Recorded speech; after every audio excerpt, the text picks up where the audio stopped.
Friends, তুই দিলশাদ থেকে দিলশাদ বলছি। কেমন আছেন সবাই? নিশ্চয়ই ভালো আছেন।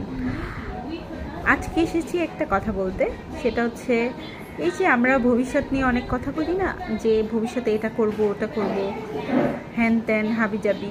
তো আমাদের কি আসলে ভবিষ্যতের কোনো গ্যারান্টি আছে? আমরা কতদিন বাঁচবো আমরা সেটাই তো জানি না। একমাত্র ভবিষ্যৎ দ্রষ্টা তো আমাদের আল্লাহ পাক। তো আমরা কেন এত ভবিষ্যৎ নিয়ে চিন্তা করি? তবে হ্যাঁ, আমাদেরকে বর্তমান সুন্দর করতে হবে। আমি মনে করি বর্তমান সুন্দর করলে ভবিষ্যৎ অটোমেটিক্যালি সুন্দর হয়ে যাবে।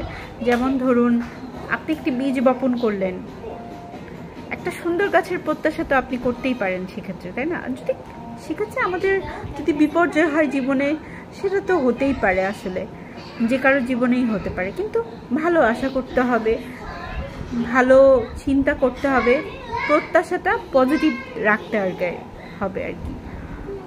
এটুকুই। ভালো থাকবেন সবাই। আল্লাহ হাফেজ।